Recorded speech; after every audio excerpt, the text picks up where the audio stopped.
equation we did talk about briefly, I think. Can't remember when, might have been the first unit. It seemed like a while ago. So let's review it first, what a parametric equation is, and I'm going to tie it back to conic sections. So today we'll talk about parametric equations. So it's kind of a new topic. And again, it has a tie to conics. On Tuesday and Thursday, I'm going to be covering two other topics that are not really quite related to conics, but involve some trigonometry and some more advanced trig.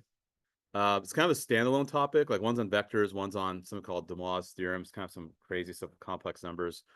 And then next week, I'll just do review with you guys. I won't cover any new stuff next week. We'll have 2 full days of review. Then we'll have our test on Thursday, on the 7th. Then I'm going to do a short unit on polar coordinates until we get to Thanksgiving. And we'll have a test right before Thanksgiving. And then, of course, we'll just review for the final after Thanksgiving. Zay, go ahead. We'll be on the test next week also. Yeah. I decided to change things up this morning. So, okay. So anyway, here's an equation or set of equations that have 3 variables, x, y, and t. So t is called a parameter. It's a third variable. You can use any letter you want. Sometimes use t or theta. Sometimes it's good to do like in physics. Like for those who are taking physics, you guys probably learn about projectile motion, perhaps, I'm assuming, or two-dimensional motion. If you're looking at motion horizontally and vertically, like you want to know how, like the range of something, how far something travels horizontally in terms of time, and also how far, or the vertical displacement of an object versus time, right? So you have x and y, but you also have to look at time as well. So that's where parametric equations kind of come from, their purpose. Is sometimes you want that third variable to kind of make sense of the physical situation, depending on what you're dealing with. But we're just going to look at this from a purely mathematical standpoint. So here you get x equals 2t squared minus 7, y equals 3t. You want to construct a chart and then graph it. So what I would do for something like this, and we did do this earlier this semester, but we'll just review again. Usually I'll make a 3-column table. So I'll put t in the far left, and then x and y afterwards. And you're told to choose values between -2 and 2 for t. So that's what I'll do. In fact, I'll go integer values between -2 and 2 inclusive. If I plug in these 5 numbers into y, that's pretty simple. -6, -3, 0, 3, and 6. If I choose to plug those in for x, I should get 1, -5, -7, -5 again, and 1 again. Okay. So those are points I'm going to plot. 1, -6, 4, 5, 6. -5, -3. 1, 2, 3, 4, 5. -7, 0. -5, 3. So above. What do you think I'm generating, guys? What kind of parabola? Perfect. Good. Yeah. See, things that we've already seen already, right? So now I think you guys have a better appreciation for this because we've done this already. So yeah, and you could totally go to Desmos. If you go to Desmos, I think, see here. Desmos, parametric.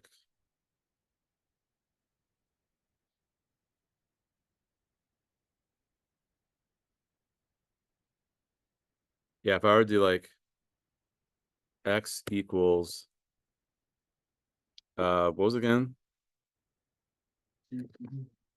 Yeah, thanks. Thanks, Thomas. 2t.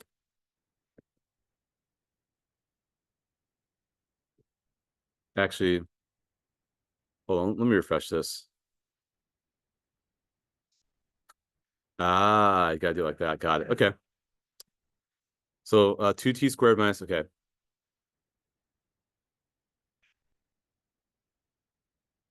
And it was negative 3t? Or just 3t straight up? Okay. Now I want to go from negative to the 2. Yeah. And of course it stops. So actually, I wasn't quite fully honest about my graph because I should not have done arrows. So that was actually so let's revise the graph just a tad. It really should have just been this.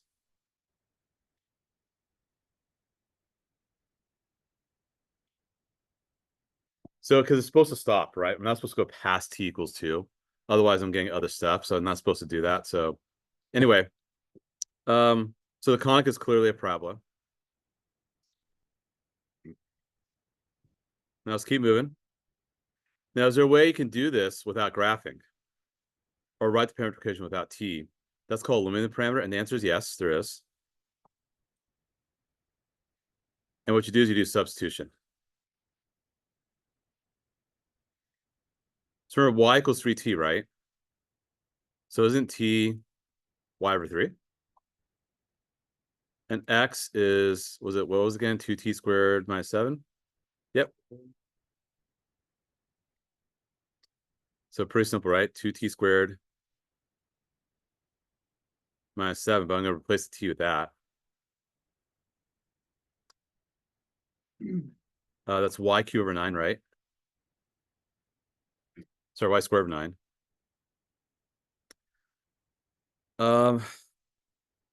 Let me think here.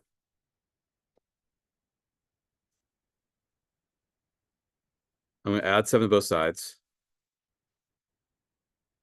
And multiply both sides by 9/2.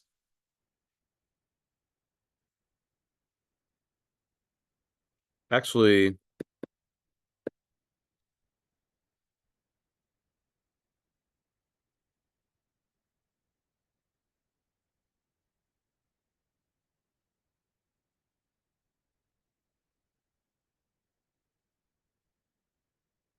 yeah, because remember we tend to write like this: 4p x minus h equals y minus k squared.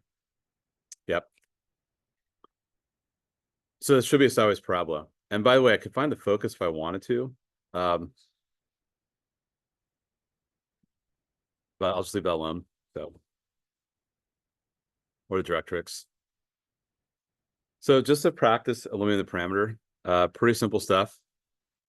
Find a set of parametric equations represent the following graphs using the following parameters. So if t equals x, then of course I'm going to replace x with t.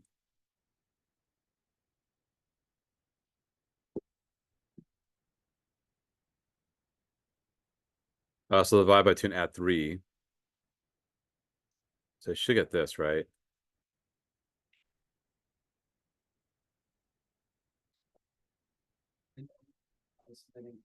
Correct, right. Or here, I would do this.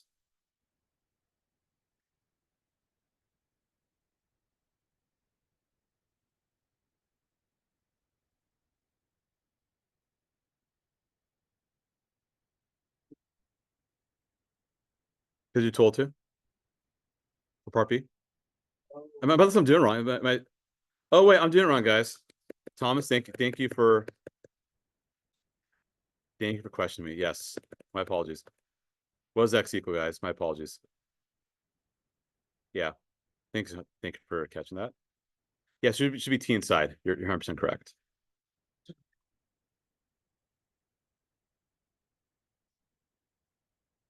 Okay, so again, pretty simple stuff. And you could always just graph this and this, or graph that and that, and you would get the same equation as the original, right? So you could always use a calculator to verify, or Desmos. Okay, so we're comfortable with parametric. That's kind of a little crash course on how parametric works. Okay, now we're going to start tying this back to sure.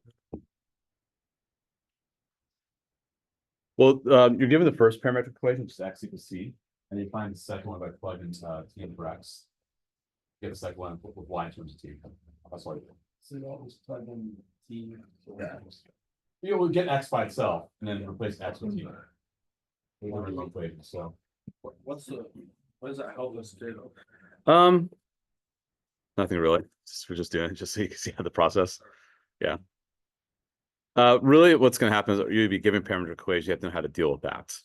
So we're just showing how this is constructed. That's all we're doing.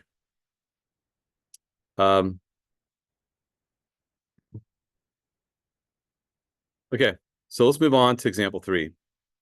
So these are some trig examples. X equals cos theta, y equals sine theta. So theta is your parameter. We want theta between 0 and 2 pi inclusive. And we're going to do this in the calculator. Actually, yeah, we'll see in the graphic calculator. So let's get the graphic calculators out, guys.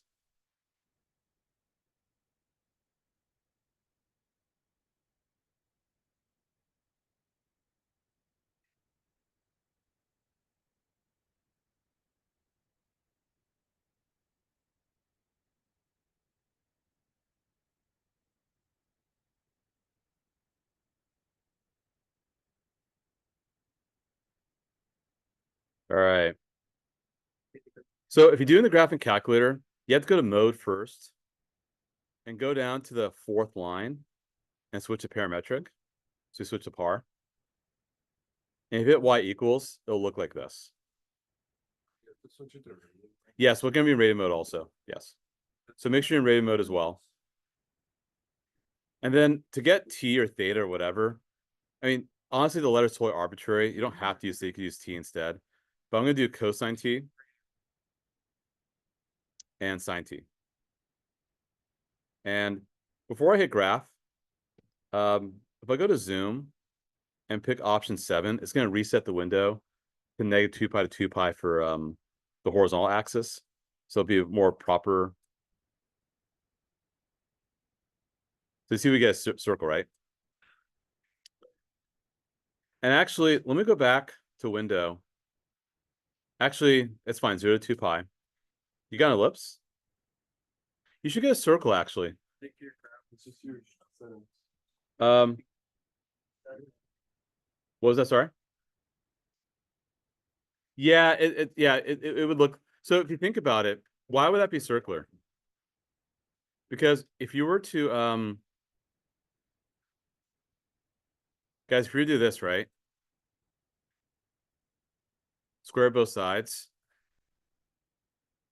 and add both equations. What happens if you do that? What do you get? What's cosine squared plus sine squared? See, it's all kind of comes back to all the old stuff. So you should get a circle with radius of 1. To reset the window, just hit Z trig. Zoom option 7. Sorry, I did that kind of fast. Okay, let me look at your window, Thomas. I don't know if something's up. But see how you have 1 comma 0 as a point? And if I trace at different t values. And also, guys, think about it. What do you think this calculator is doing? When I hit the right key, it's kind of funny. When I hit the right key, it's going left or it's going counterclockwise. Why do you think my t is doing that? Think about the unit circle. What's the positive direction for the unit circle? It's counterclockwise, positive, right? So as t keeps increasing towards 2 pi, we see that x is 0, y is -1. So it's basically following the unit circle in a way. Tommy said your calculator showing an ellipse. You got it. Okay, cool. All right. So now for part B, can I predict what do you think is going to happen for part B? What do you think your race is going to be in this case? Yeah, it'll be 3. Yeah, it'll be 3. So if I insert a 3 here, to insert, you just hit second delete. You can insert. Just a bigger circle. That's all it is. So this one was this. For part B,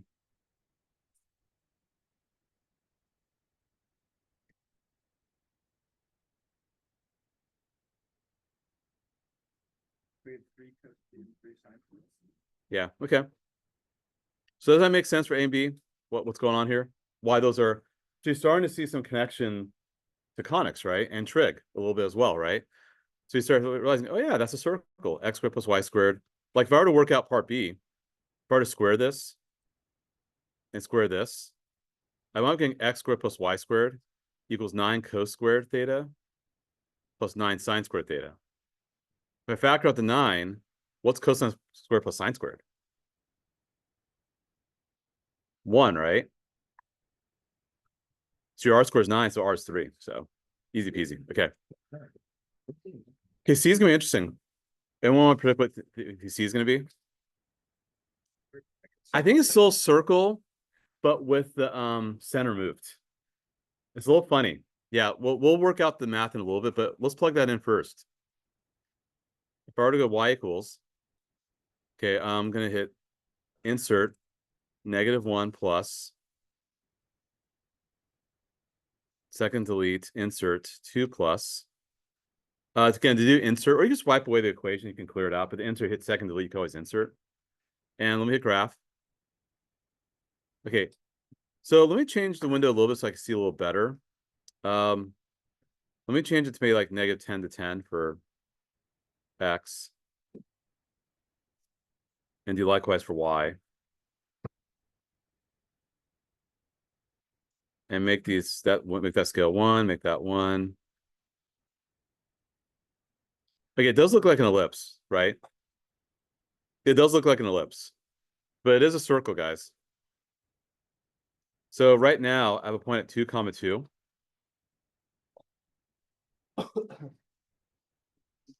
And it looks like I have a point at, kind of hard to tell. But no, there we go, -1, 5. So let's plot that. You have a point at 2, 2, -1, 5. So my center is probably right here. What do you think my radius is then? So what are you noticing? Where's the radius in all this gas here? Probably right in front of the trig function. Okay. This is gonna be big, huge when we move on the polar coordinates in a couple weeks. But yeah. That'll be the radius. And then I'm guessing I'll probably have another point right here, and probably another point right here.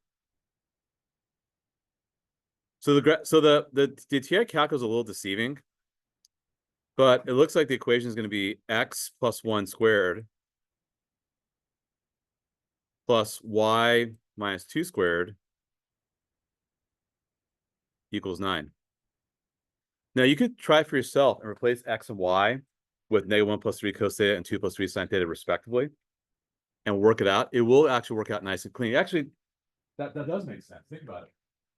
If I plug this in for x, what happens to -1 and 1? They cancel. 11 squared 3 cos theta, 9 cos squared theta. Plug in 2 plus 3 sin theta in this expression. What happens to the 2 negative cancel? 3 sin theta squared is 9 sin theta squared. Okay. Now things going to work out nicely. If you were to square both sides,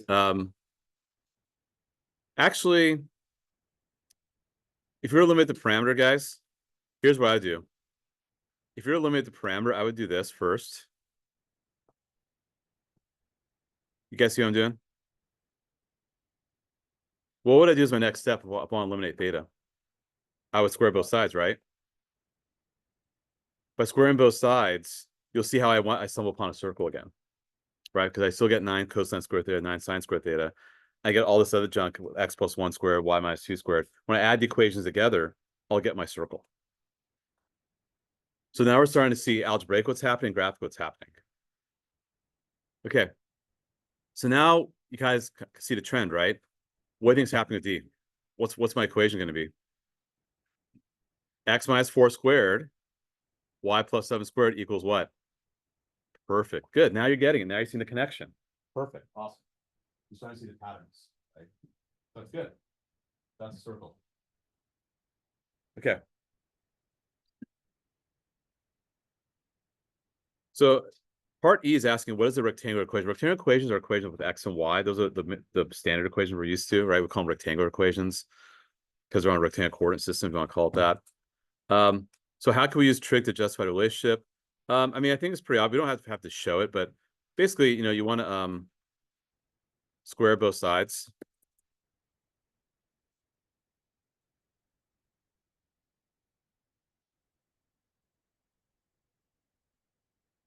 And use the Pythagorean trig identity.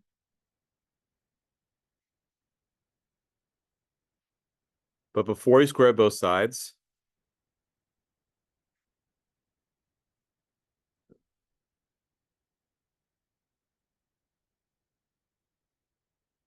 you may want to isolate the trig expression.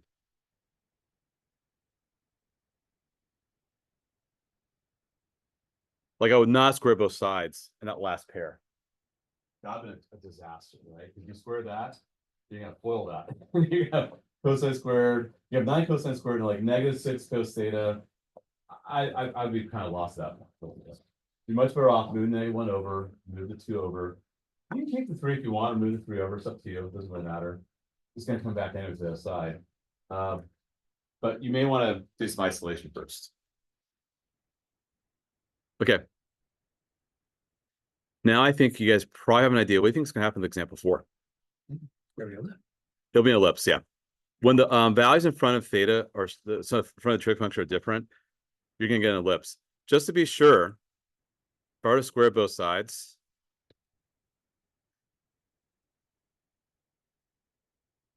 actually, I really should do this to be more proper. You should square both sides separately, but anyway, yeah, you get x squared plus y squared equals actually, before I even do that, I should move the 3 and 4 over. I kind of messed you guys up a little bit.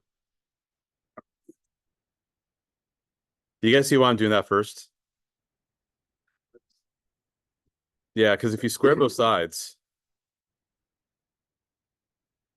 then I get x squared over 9 plus y squared over 16 equals 1. Where's my center for this ellipse? 0, 0. How far I go left and right? Yep. And then 4 up, 4 down.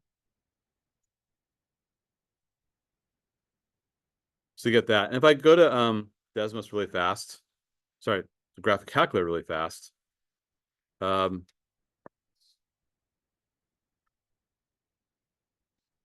so let me delete this.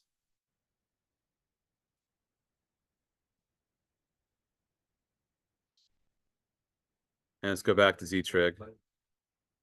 Yeah, you see I get that, right? There you go. There's your ellipse. So not that bad, right?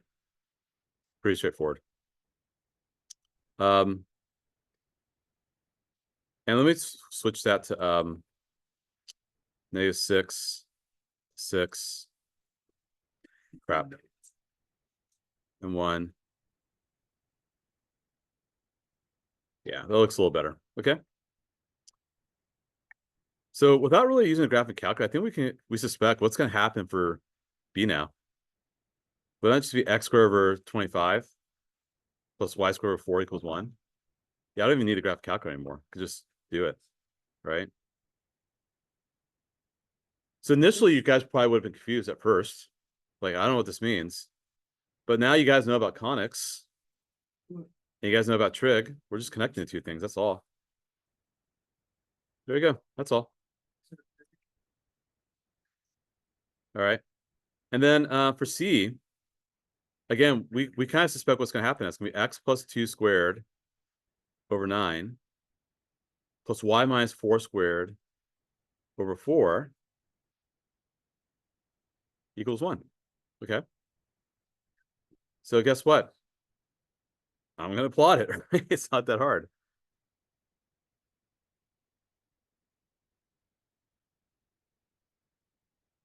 And by the way, no homework quiz today. Don't worry about it because we got a lot of stuff to do. So I may not do any homework quizzes this week. It's Halloween, and I don't know.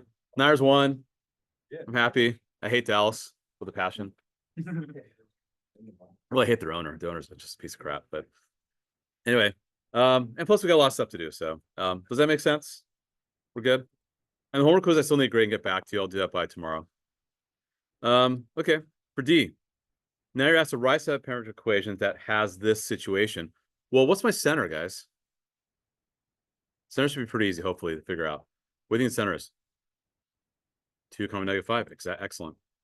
Okay, let's figure out. So you have x minus 2 squared over blank plus y plus 5 squared over blank equals 1. Okay, so how far am I going? So if my vertices, so first of all, this is a vertical major axis, right? Because think about it, if your vertices are 2, -1 and 2, 9, It's pretty clear the major axis vertical. How long is that? The vertical axis, guys? No.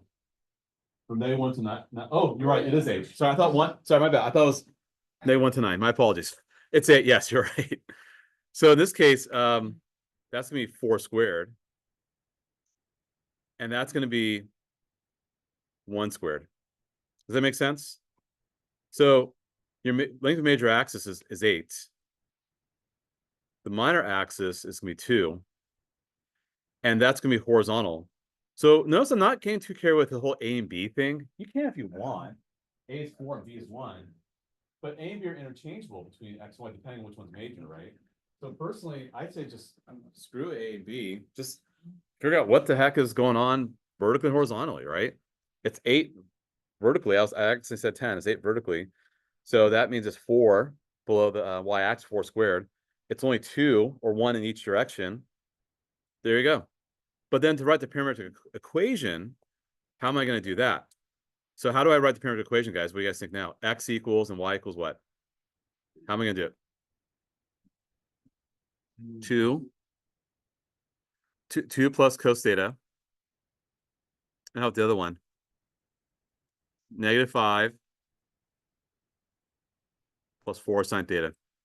Yeah, so you're basically undoing it, right? -5 plus 4 sine theta. Exactly.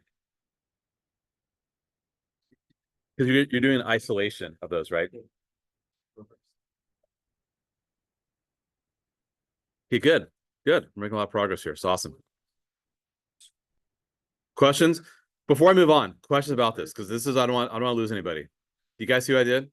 I don't want like, oh my gosh, like this seems so confusing. Find the center, write the equation of the ellipse, and then you're undoing it, right? Remember, x is going to equal this number plus whatever this value is times cos theta. Y is going to equal -5 plus this value times sine theta. Okay. All right, we're moving along. So how can we justify this again?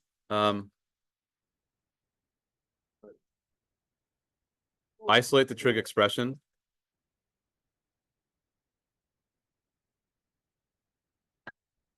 Square both sides.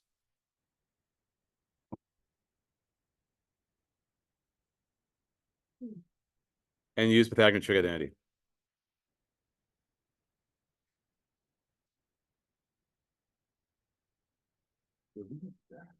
Okay, we're cool with that. All right, let's keep moving.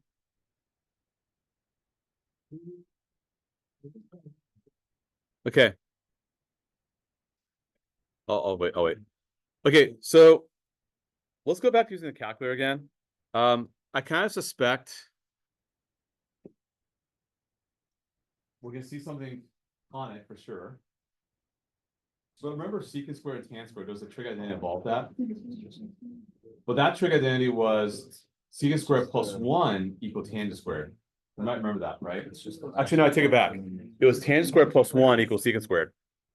So, and if you're subtracting some things, I'm guessing we're probably going to see probably something hyperbolic. Yeah, probably that.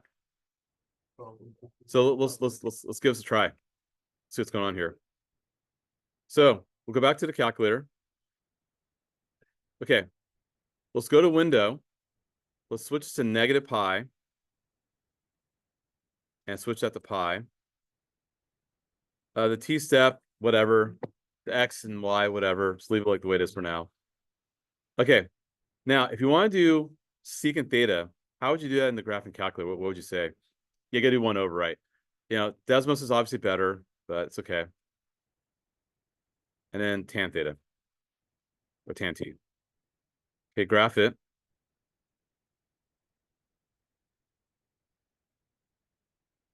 It's kind of weird. Those diagonals are actually going to be the asymptotes. It's kind of weird. Kind of. It's kind of weird. It's funny. Yeah, so it looks like -1 comma 0. And if I travel, actually doesn't want to go that way. Okay, so it's being kind of silly. Yeah, it's kind of weird how that works, but yeah, 1 comma 0. So definitely you're going to have a hyperbola like this.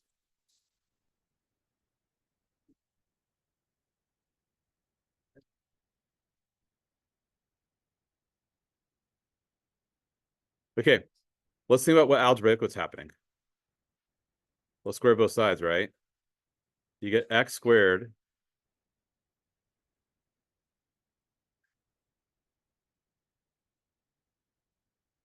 now in this case, I'm going to subtract the equations.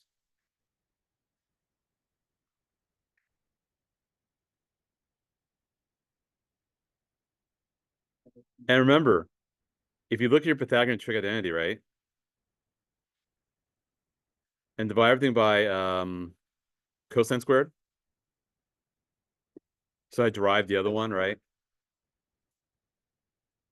Easy peasy, tan squared theta plus 1. If I move the tan squared theta over to the other side, boom, I get 1. So x squared minus y squared has to equal 1, which is a hyperbola. We know this. Very simple hyperbola. The central rectangle has dimensions 2 by 2, where you go 1 in each direction. So it's actually a simple square. I think about it. I didn't really draw this perfectly, but it's a central square. That's 2 by 2. And if I draw my asymptotes, I'm pretty sure this is okay. Okay, I kind of missed, but whatever, it's fine. So now you see what's happening, right? You're going to wind up getting hyperbola. So I know this one's going to be x squared over 4 minus y squared over 9 equals 1, right? Now I know that's going to happen. And the vertices are at 2, -2.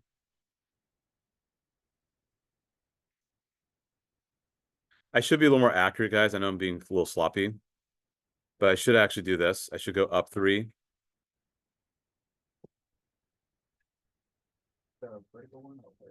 The secant's gonna be the positive because of the way that the Pythagorean trig identity works. So remember the alternative Pythagorean trig identity was tan squared plus 1 equals secant squared. So you move the tan squared over to the side, you have secant squared minus tan squared equals 1.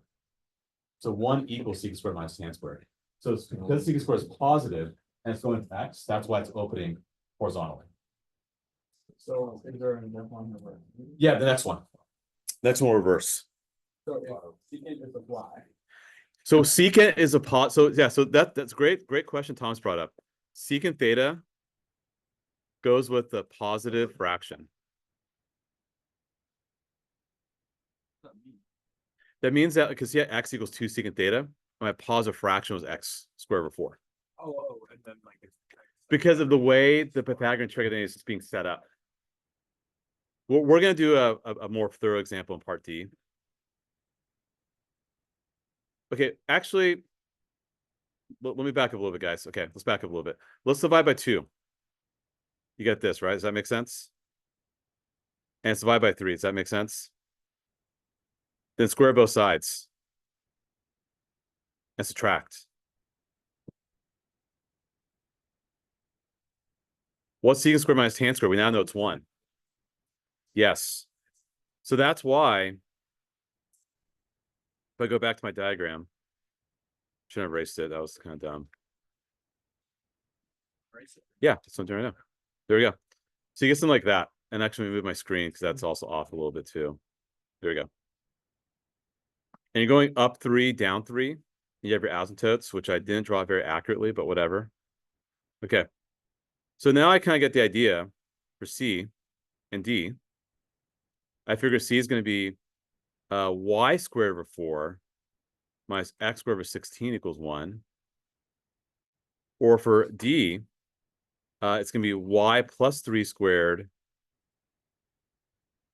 over 4 minus x plus 2 squared over 16. I can graph those if I want, but we're seeing the patterns, right? Now I realize, oh yeah, let's divide by 4. Let's divide by 2 to square both sides. And when I subtract them, oh, the secant squared minus tan squared, I got to do the second minus first now, not the first minus second. Because remember, secant squared minus tan squared is 1, not the other way around. Tan squared minus secant squared is -1, right? If you use the Pythagorean trig identity correctly. Here, secant goes with y again. So I'm going to do the second equation minus the first equation. But first, let's do the -3, -2 over, divide by 2 and 4. And then, yeah, I get this. And that's my hyperbola there as well. You could graph in the calculator to see for yourself. It's going to be at -2, -3. But you're going 4 left, 4 right, and 2 up, 2 down. So if we look at E really quickly here. Yeah, so the secant goes with x, right? So that's gonna be x plus 1 squared over 1 minus y minus 1 squared over 36. So your center is easy. And the vertices, you gotta go, I gotta draw this, negative 1, 1.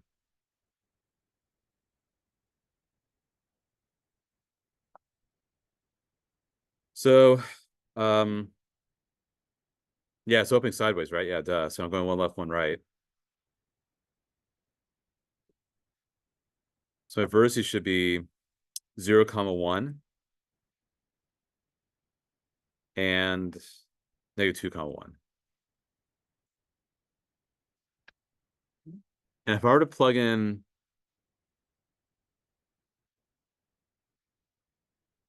I'm not sure what I would plug in actually. Anyway, I'm not going to worry about that for now, but that's where my verses would be.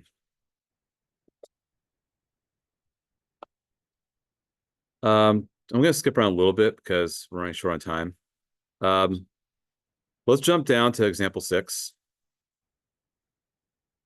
Let me see if I can squeeze in a couple more here.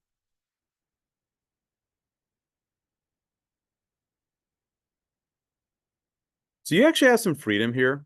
Actually, it's kind of up to you how you want to write this. You say x equals t here. You just like make something up. Yeah, you can make something up, yeah.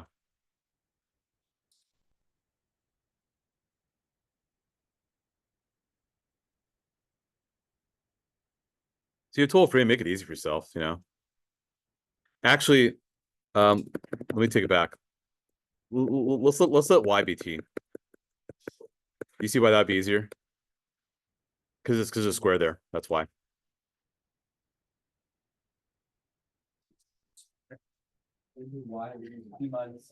Yeah. So x would be negative 1/8. Yeah, you get that.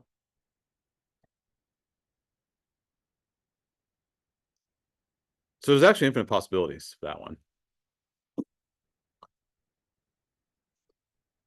But for B, that's a circle. Well, I chose y equals c because I had total freedom for that. Right. You can, but it's gonna be too hard because you're just gonna have a square root, right? No, I'm saying like if I say X, then we can just be done. Yeah, totally 100%. Yeah, because you already chose y equals c. That's y equals t and x equals all that junk are your pair of parametric equations. Okay. Right. What's the point of what? How is that any different than just writing it with blocks? Well, Okay. the greater picture, there's no freedom. To be honest with you guys. But for A Precalculus BC, when you're being asked to do derivatives of parametric equations, to understand what shape you're dealing with, it's going to be able to convert it this way. You're like, okay, I have an ellipse. Okay, this is where I expect like my derivative or integrals, whatever. So as you're applying these calculus principles to these things, we will need to do that. And actually, to be honest, we probably won't actually do this calculus stuff with parametric equations until probably 15 months from now. So you'll have to review it again anyway. But I'm introducing it. So.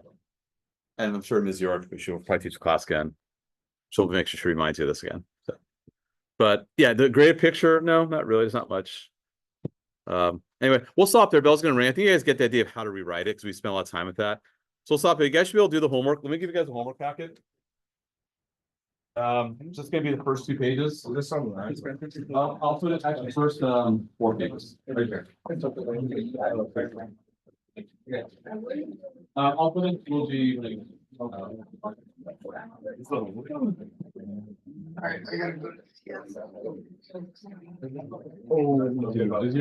your fangram work? No, I asked for an extension on it. It comes down, dude. And then you don't need Oh, just on my. Yes. Thank you. Can I go, do our English podcast and like read the articles? I could dabble in that, yeah. Let me pop in for a little bit, CS. Okay, wait for me. Yeah. No, so you wanna see what I did in my. You gotta make the article. No, like I skimmed them. That's how I did this. I think the still runner is just.